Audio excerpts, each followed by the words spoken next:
Doctor Mario Alonso Puig, muchas gracias. Gracias por aceptar esta invitación. Gracias por compartir con nosotros algo tan valioso como es el tiempo. Bueno, Así que bueno, gracias. quiero aprovecharlo y me gustaría iniciar preguntándole cuál es su percepción, cuál es su opinión respecto a, a estos cambios que tenemos hoy en la vida, particularmente en las relaciones de pareja, ¿no? Que hay tantos, híjole, situaciones. Creo que la pandemia también nos ha impulsado un poco a movernos, como que nos orilla a decir sí o no. En fin, el tema del cambio en general, y si lo podríamos simplificar en cómo o cuál es la mejor manera, cuál es la manera correcta de terminar una relación, sea de pareja, sea laboral, sea de país. ¿Cuál sería para usted esa clave para poder afrontar cambios tan grandes como estos? Bueno, primero yo creo que tenemos que ser conscientes de que el cambio es algo permanente en nuestras vidas, es decir, se ha producido a lo largo de toda la evolución del ser humano. No es algo nuevo, y nuestra resistencia al cambio tampoco es nueva.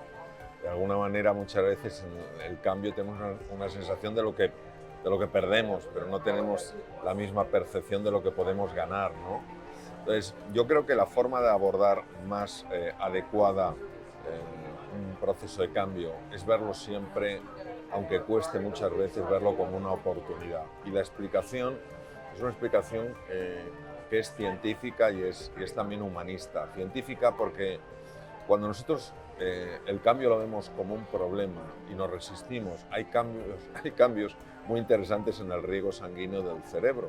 Y la parte anterior del cerebro, que es lo que se llama el cerebro ejecutivo, y que es la parte que nos tiene precisamente que ayudar a encontrar pues, una forma de adaptarnos, nos va a ayudar a encontrar respuestas creativas. A ser emprendedores, esa parte ya no funciona bien.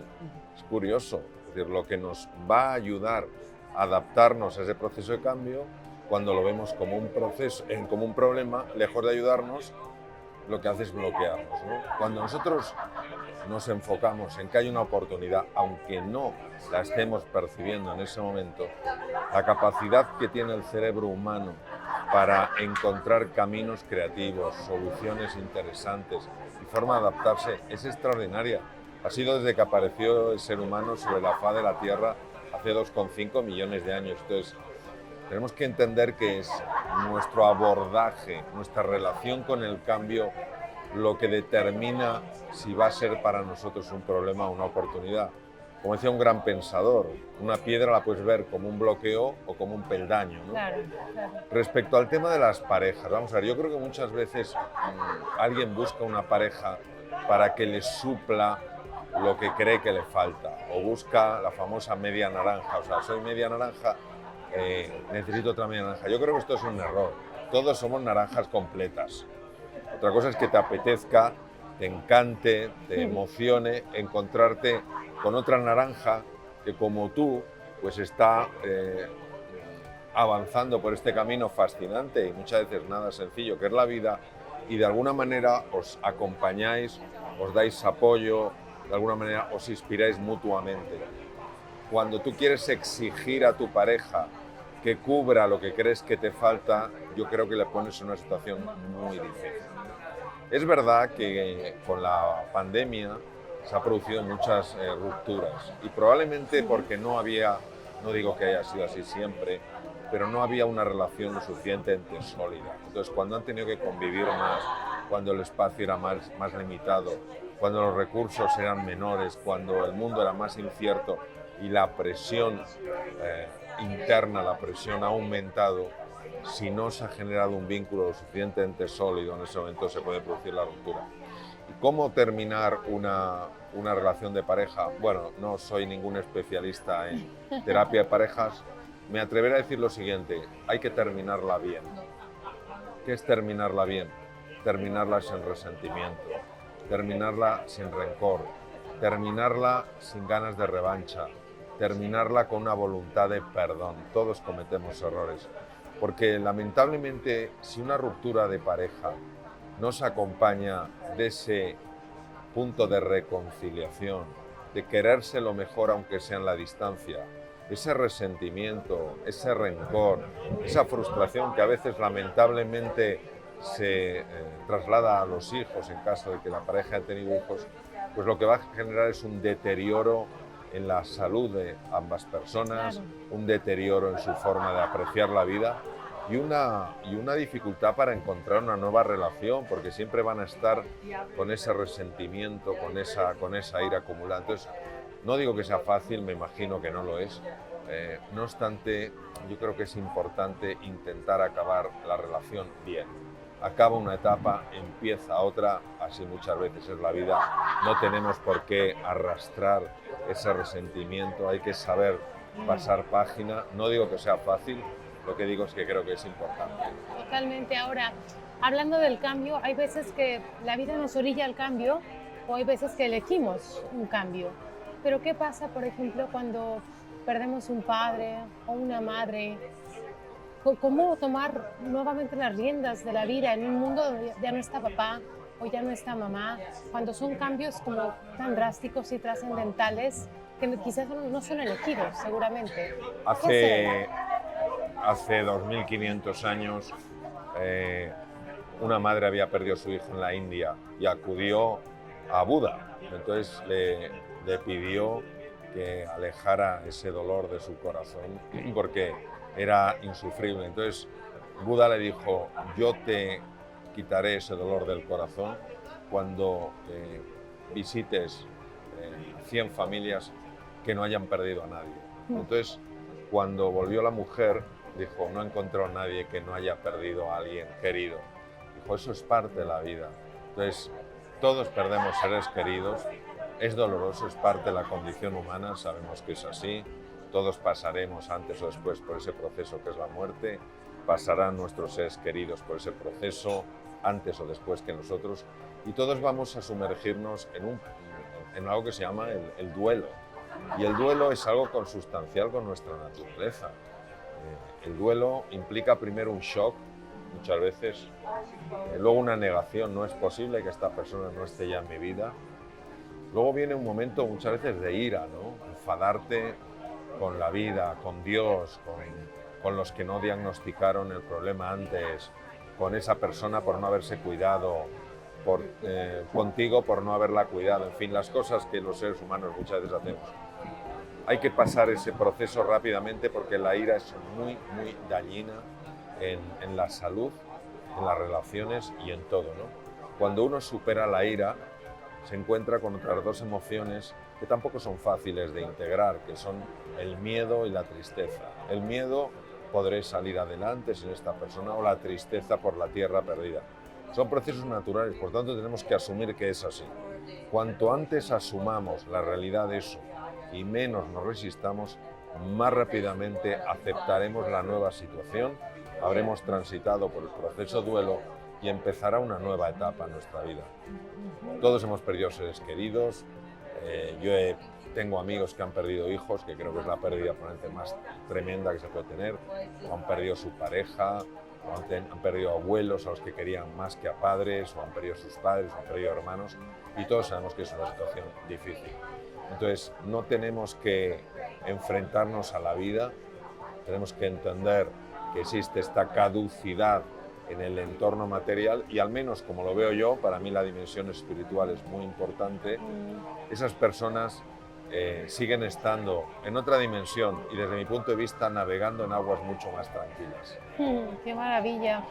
Y hablando de las dimensiones, bueno, hay de pocas a muchas, pero también hay cosas, por ejemplo, como el tema de tener que cambiar de una profesión quizá, o tener que mover un rubro. La propia pandemia que usted lo mencionaba también obligó a muchas personas a tener un negocio, y hoy con la propia tecnología, la inteligencia artificial que ya hace mucho por nosotros, han tenido o hemos tenido que reinventarnos, ¿no? Entonces, ¿cuál sería la clave, doctor, o cuál sería su consejo? ¿Cómo escucharnos bien? ¿Cómo poder reconocer nuestros verdaderos dones y asumirlos? Y no dejarnos seguir un poco por esta ola de presión tecnológica, social, etcétera, sino reconocer cómo mantenernos cerca de esos dones. Yo en el 2010 escribí un libro titulado Reinventarse, tu segunda oportunidad. Si recordamos, en el 2008 fue una de las crisis económicas más devastadoras que ha habido. Montones de personas perdieron su empleo, empresas se fueron a pique. Y escribí este libro porque creí que podía ayudar a mucha gente, como afortunadamente parece que ha sido así. Entonces, ¿yo qué proponía en el libro? Yo hago propuestas, no doy consejos porque no sé quién para darlos. ¿Yo qué proponía? Yo proponía una idea muy sencilla. El mundo real es mucho más benévolo que el mundo mental. ¿A qué me refiero? Uno empieza a tener un diálogo interior de yo ya no voy a poder levantar la cabeza, no voy a poder salir adelante. Y ese juicio, incluido veredicto que hace de sí mismo, de sí misma, le impide explorar. Entonces, cuando una persona rompe ese diálogo interior tan limitante y empieza a explorar, empieza a buscar, en ese momento y solo en ese momento empiezan a aflorar los recursos. Los recursos no van a aflorar si yo me quedo en la cabeza, si me quedo pensando. Los recursos van a aflorar si yo entro en acción. Entonces, yo he conocido personas que, bueno, perdieron su trabajo en la situación aquella, en la crisis de 2008, empezaron a explorar nuevas oportunidades, se hicieron la pregunta, ¿cuál es el paso más pequeño que me atrevo a dar? Y entonces empezó a emerger una claridad mental, una serenidad y una confianza, y llegaron a crear nuevas profesiones. Lo que nos paraliza no es la realidad, lo que nos paraliza es la mente. Entonces, tenemos una mente tremendamente catastrofista. Sí. Nos plantea unos escenarios que son, la mayor parte de ellos, completamente ficticios y reales, pero como los vivimos como si fueran tan reales, ni siquiera nos atrevemos a dar un paso adelante, ¿no? Y luego hay que tener esa flexibilidad, es decir, hay que entender que uno no solo sirve para una cosa.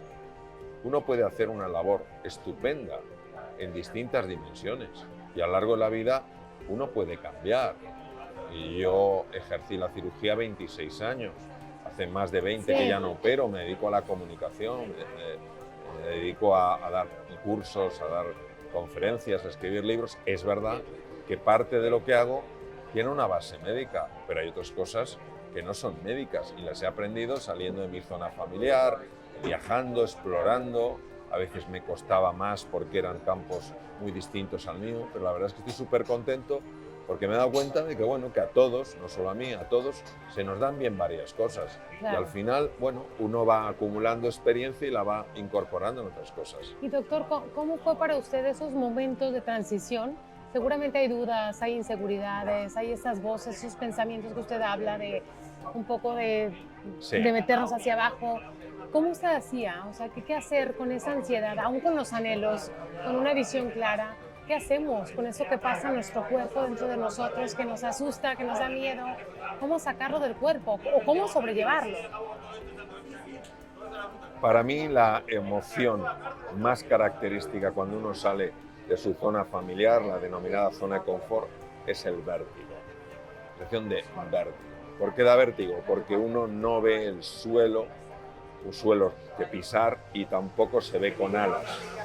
Sin embargo, para mí, cuando he tenido que dar saltos importantes, lo único que me ha ayudado de verdad a superar ese vacío ha sido la fe. Pero hablo de una fe que cada uno la puede entender de una manera o de otra. Fe como convencimiento, certeza, aunque uno no lo pueda ver con los sentidos físicos, que si das un paso adelante en esa situación, no es un paso caprichoso, es un paso necesario. Como dice una cita zen, solo dos cosas pueden pasar. O encuentras algo en lo que apoyarte o se te enseñará a volar. Qué increíble, qué increíble.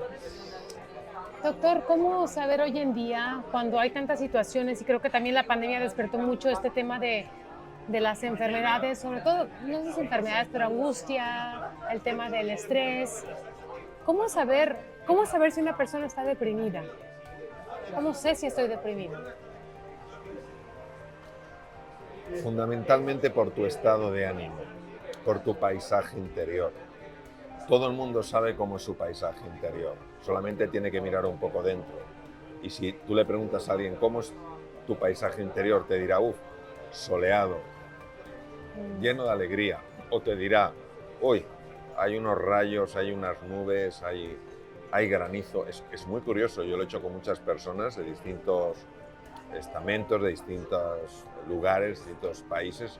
Yo, ¿cuál es tu paisaje interior? Inmediatamente te han contestado, nos han quedado, no sé cuál es mi paisaje interior. No, en cuanto miras dentro, tú puedes conectar con cómo te sientes, si estás a gusto en tu piel o no, si estás a gusto con la vida o no, y eso determina tu paisaje interior. Entonces, si tu paisaje interior, de forma sostenida, de forma habitual, es un paisaje lleno de nubarrones, lleno de rayos, lleno de truenos, pues da la sensación de que estás pasando por una fase que podríamos llamar de depresión. Si tú ves que cuando tú consultas el paisaje es un paisaje donde todo es incierto, donde todo es novedoso, donde es algo que no sabes cómo gobernar, pues posiblemente estás pasando por una sensación de angustia. Hay que tener en cuenta que la angustia y la depresión son primos hermanos, por no decir hermanos. Entonces, suelen ir muchas veces el uno con el otro o el uno llevar al otro. Procesos de ansiedad mantenidos en el tiempo muchas veces acaban con un proceso de depresión. Entonces, es consultar tu paisaje interno. Sin duda alguna, doctor. Ahora, hoy en día yo veo mucho en redes sociales como tantas personas, mujeres, hombres, me incluyo, estamos del gimnasio, de hay que fortalecernos y hay que vernos bien. ¿Cómo fortalecer el músculo de la voluntad? Entiendo que el cerebro también funciona así, como cualquier otro músculo, ¿no? Del cuerpo. Entonces, ¿qué hábitos o qué tipo de acciones podrían apoyarnos para fortalecer la voluntad, doctor? Esta pregunta la intenté contestar hace tiempo con un libro que es Tus 3 superpoderes para lograr una vida más sana, próspera y feliz. Entonces, lo que hablo es lo siguiente: para que tú realmente vivas una vida plena, necesitas, desde mi punto de vista, 3 cosas. Necesitas inspiración, tienes que encontrar algo que realmente te mueva. Es decir, si tú hacer ejercicio físico lo ves como algo, bueno, anodino, que no tiene más impacto, no lo vas a hacer. Si tú entiendes que las personas que hacen ejercicio físico tienen menos riesgo de padecer una enfermedad degenerativa como el Alzheimer, gestionan mejor sus emociones, tienen menor estrés crónico o distrés, liberan lo que se llaman neurotrofinas en el cerebro, que aumenta la conectividad neuronal, con lo cual eres una persona que te vuelves realmente haciendo ejercicio más inteligente, más creativa. Entonces, si tienes ese punto de inspiración, oye, pues en ese momento ya tienes una fuerza motriz. Si, por ejemplo, tienes una determinada edad y te das cuenta de que la fuerza muscular es esencial para que tus articulaciones no sufran, y cuando las articulaciones sufren, tu capacidad de moverte es mucho menor, imaginemos la importancia que tiene moverse, ya tienes la inspiración. Lo segundo que necesitas es tener una estrategia.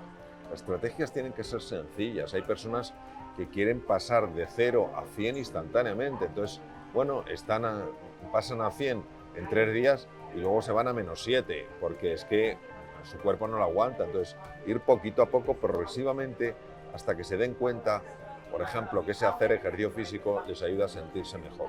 Y luego, indudablemente, tienen que pasar a la acción, que es el entrenamiento. El entrenamiento tiene que ser sostenible en el tiempo, porque si no es sostenible, como comentaba antes, tu cuerpo no va integrando ese nuevo hábito. Y así lo puedes hacer con la nutrición, con el descanso, lo puedes hacer con la postura, que es la dimensión física. A nivel mental, con las prácticas meditativas, con mindfulness, otro libro que escribí, Tómate un respiro, para enseñar a las personas a practicar mindfulness y a explicarlas por qué, desde el punto de vista de la neurociencia, lo que se llama neurociencia contemplativa, la práctica del mindfulness, de la atención plena, es de las prácticas más valiosas que hay para la salud física, mental y anímica. Cuando tú te das cuenta de que tener un propósito en la vida, levantarte por las mañanas, sabiendo que hay algo importante que puedes hacer ese día y que vas a luchar porque eso salga adelante, por lograr eso, cuando tú ves que eso tiene un impacto en tu salud física, en tu salud mental, te dices, si es que no son prácticas tan complicadas. Yo llevo hablando de esto más de 20 años y hay muchas personas que me han dicho que cambiando su nutrición en una línea que, por ejemplo, apunto en el último libro, El Camino del Despertar, capítulo 7, tienen mucho mejor ánimo, que cómo es posible que la nutrición pueda afectar a su ánimo, y se lo explico muy fácilmente. La mala nutrición produce lo que se llama un intestino permeable. El intestino permeable da lugar a una inflamación del cerebro. La inflamación del cerebro produce un cuadro de ansiedad o un cuadro de depresión, o los dos. Hay personas que no se movían nada, han empezado a moverse y me han comentado que tienen una gestión emocional mejor. Claro, lo han empezado a hacerlo. Hay personas que han empezado una práctica meditativa, han tenido pérdidas de seres queridos y nos han comentado cómo realmente lo han llevado con mayor templanza, con mayor calma, una mayor sensación de consuelo. Entonces, lo que pasa es que lo tenemos que hacer. O sea, el conocimiento por sí solo no lleva un cambio en el comportamiento, pero si tienes el conocimiento que te inspira, tienes una estrategia sencilla que te diga cómo hacerlo y tú poquito a poco lo vas incorporando en tu día a día, en cuanto empieces a notar mejoras es que ya no lo dejas. Me surge una pregunta y usted sabrá si quiere responderla o no, y es súper respetable, usted además que es cirujano.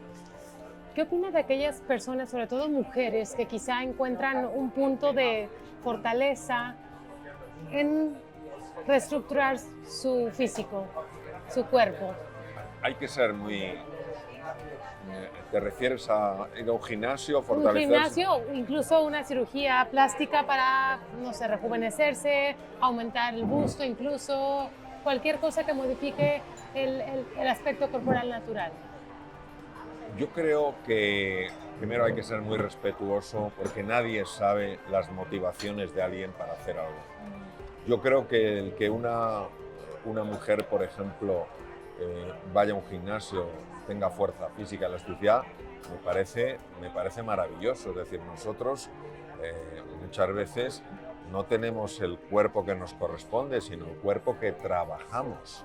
Entonces, si el cuerpo que trabajamos lo trabajamos mejor, pues podemos tener una mayor autoestima. Hay que recordar que el cuerpo manda señales al cerebro y según tu postura corporal, según la sensación que tienes con tu cuerpo, el cerebro libera un tipo de hormonas u otras. Una postura firme, una sensación de que uno tiene un cuerpo con el que está a gusto, hace que se liberen hormonas que nos hacen sentirnos más capaces y más confiados.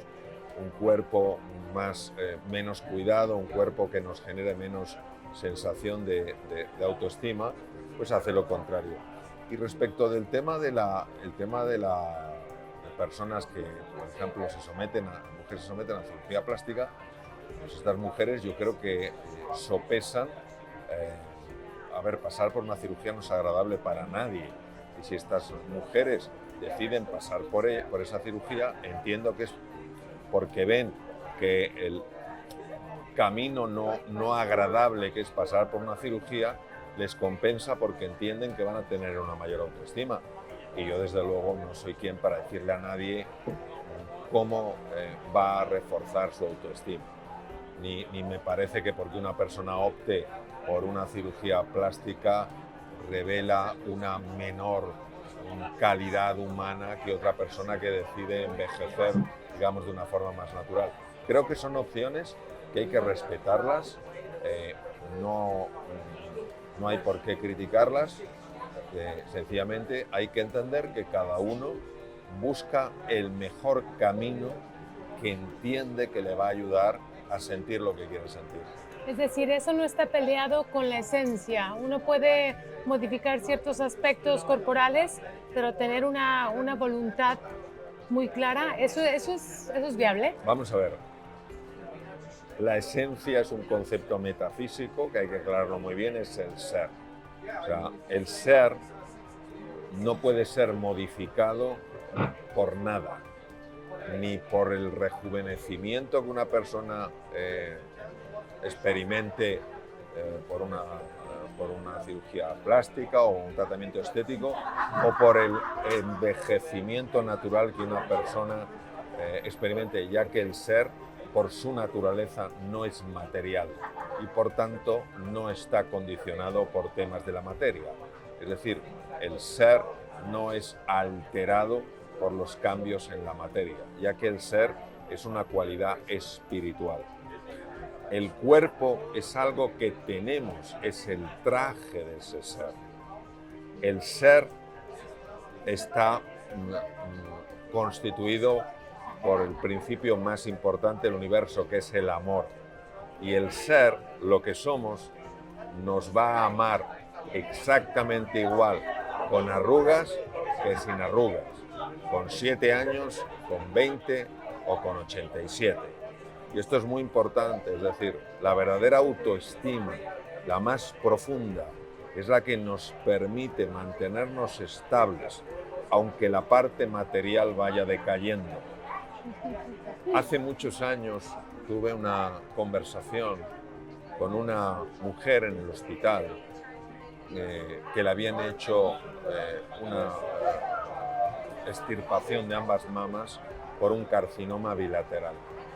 Y yo la conocía, me pidieron que hablara con ella, yo no la había operado, me pidieron que hablara con ella y ella estaba como muy triste porque decía que había perdido algo esencial en ella. Entonces yo le dije algo que tampoco es muy brillante, sin embargo tuvo un impacto enorme en ella. Le dije, tu feminidad no depende de que tengas las mamas o no las tengas. Tu feminidad está muy por encima de todo eso. La feminidad de una mujer está muy por encima de si esa mujer tiene 13, 17, 27, 77 o 97 años. Es parte de su ser. Y entonces lo otro son, oye, pues como cuando una persona le gusta más llevar un tipo de traje. Hay gente que le gusta llevar una chaqueta que se arrugue más, chaquetas de lino. Hay otros que les gusta tenerlas muy planchadas. ¿Quién soy yo para decirle a uno es mejor la chaqueta planchada que la chaqueta arrugada? La persona tiene que sentirse cómodo con lo que lleva, pero lo que haga con su cuerpo no va a añadir ni a restar nada a su esencia, porque la esencia es espiritual, por tanto no está sometida a las leyes de la materia. Qué maravilla. Hablando del cuerpo rápidamente, doctor, usted en una entrevista que he escuchado de usted mencionó sobre cómo el miedo hay que sacarlo del cuerpo. No pasa por un tema solo mental, o escribirlo, o desearlo, sino pasa por un tema del cuerpo. En México, sobre todo, yo soy mexicana, es tan arraigada la idea de los hombres no lloran, o tienes que ser fuerte, adelante, o sea, no pienses en lo malo, vete a lo bueno. Pero qué tan importante es realmente dejarle al cuerpo que exprese, que llore, que pueda manifestar su dolor. En la época del confinamiento, durante la pandemia, me entrevistaron en un medio de prensa, me entrevistaron online y me preguntaron qué es lo que podían hacer los padres con sus hijos ahora que estaban, que nadie podía salir a la calle, ¿no? O solo salir en situaciones muy específicas, ¿no? Si tenían que ocultar las emociones, si tenían que fingir que no tenían miedo. Recordemos que era una época donde había mucho miedo, nadie sabía realmente la envergadura de esto, ¿no? Y yo les dije que era una ocasión extraordinaria para los padres para transmitir 2 lecciones a sus hijos.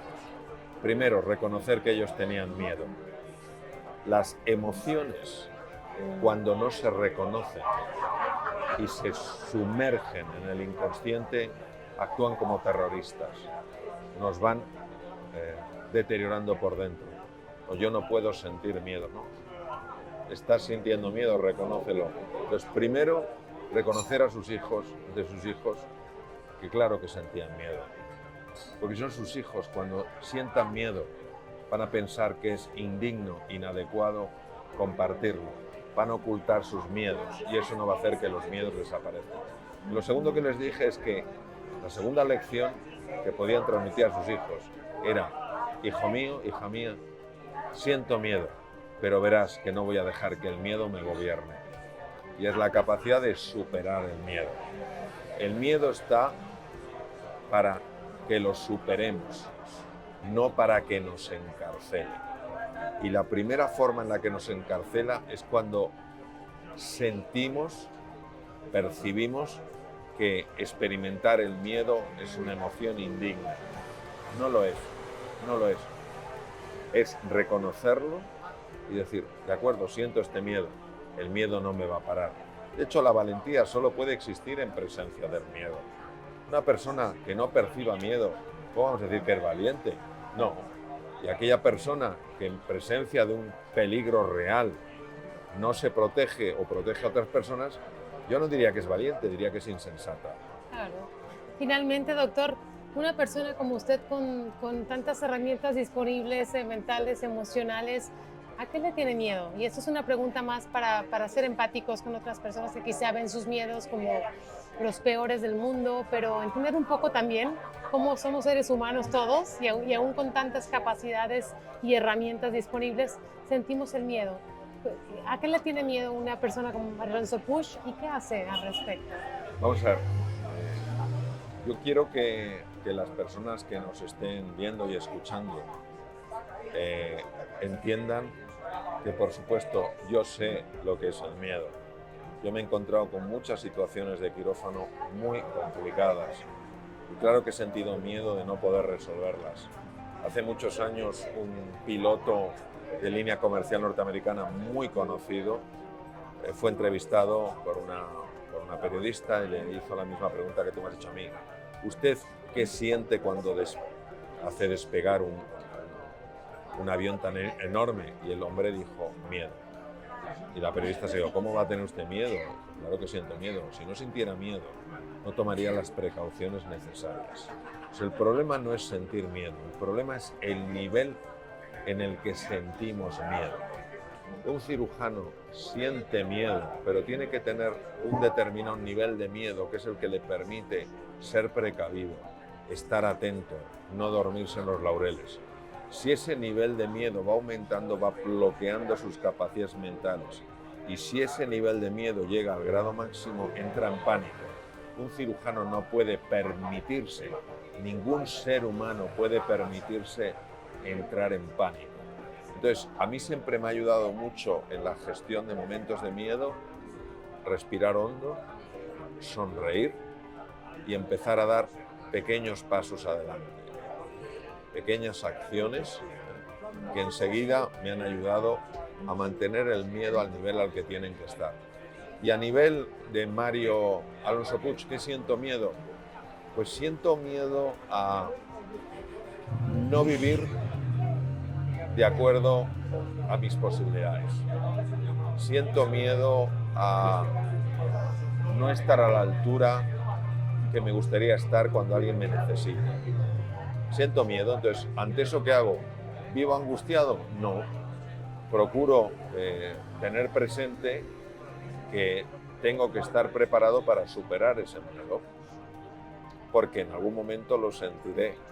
Pues claro, yo recuerdo cuando yo trabajaba como cirujano en Estados Unidos, formé parte durante un tiempo de lo que se llama el equipo del trauma. Pues el equipo del trauma, teníamos una llamada especial, nos llamaban a urgencias cuando traían un accidente grave de tráfico. Solo nos llamaban a esa situación. Y entonces no sabíamos lo que nos podíamos encontrar, podía ser un absoluto desastre lo que viéramos allí, ¿no? O sea, imaginemos, pues yo qué sé, un accidente grave de circulación y claro, tú vas ahí y sabes que eres la mejor oportunidad para esas personas. Entonces, ¿cómo nosotros superábamos el miedo? Nosotros llevábamos en la cabeza lo que se llama el ABC del trauma y teníamos muy claras las prioridades. Cuando llegáramos ahí, lo primero que teníamos que asegurarnos es que la vía aérea estaba libre, porque es la primera razón por la que se muere una persona. Segundo, que ventilaba correctamente, es la segunda razón por la que se muere una persona. Tercero, que no había una hemorragia, no había un problema circulatorio de cierta envergadura. Si el problema hemorrágico es gravísimo, no llegan al hospital. Es muy raro que lleguen al hospital. Entonces, todo eso nos serenaba mucho porque nos hacía actuar con cabeza y actuar con serenidad y así conseguimos sacar adelante a personas que llegaron realmente muy graves, ¿no?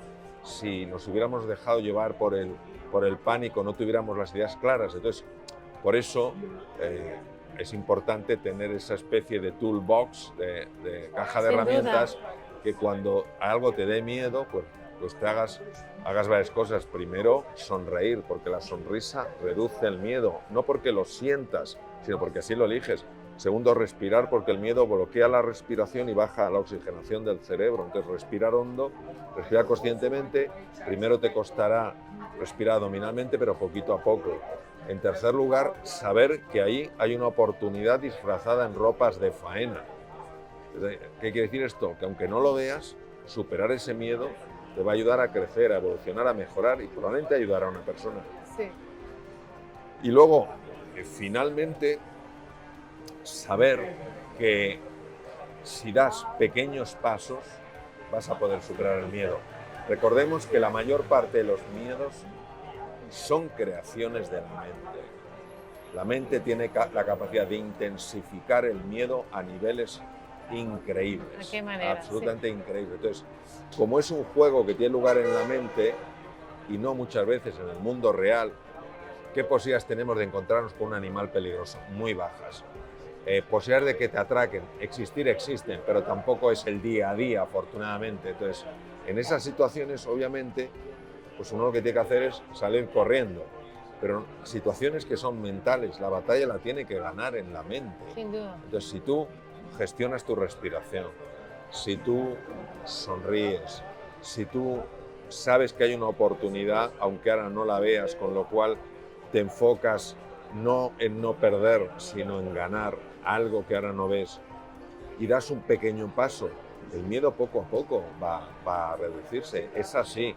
¿Qué ocurre? Que cuando no tenemos esas estrategias, como si yo formara parte del equipo del trauma, me avisaran, llegar allí, viene un señor que tiene una problemática enorme y me bloqueara porque no sé por dónde empezar, con lo cual el enfermo se moriría.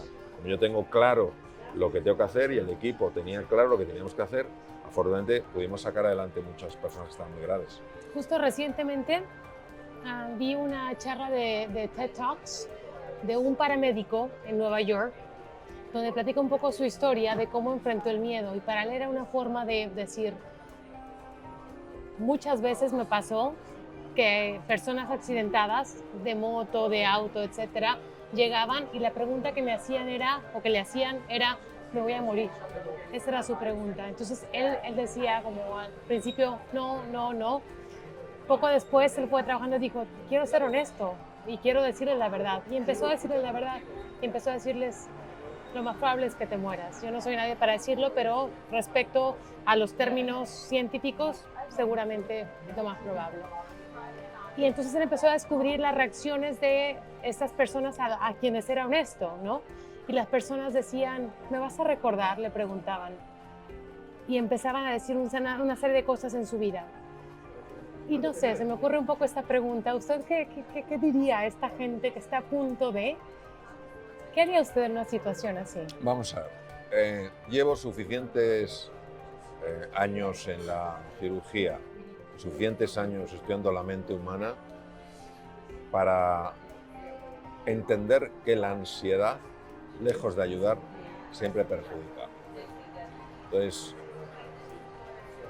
yo creo que como médico, si me viera en una situación así, fundamentalmente estaría abierto a que una persona me transmitiera sus emociones. Es decir, si alguien me dijera, vamos a suponer, doctor, sé que me voy a morir, solamente quiero decirle cuánto siento no ver a mi mujer, a mis hijos, dígaselo.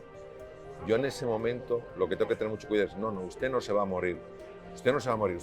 No, lo que tengo es que ser receptivo a las emociones. Receptivo, permitir que esa persona exprese sus emociones, como nos enseñó tan maravillosamente la doctora Elizabeth Kubler-Ross.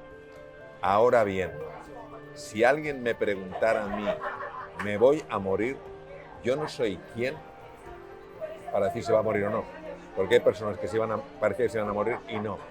Y si yo digo, creo que te vas a morir, y eso genera ansiedad, es más fácil que se muera.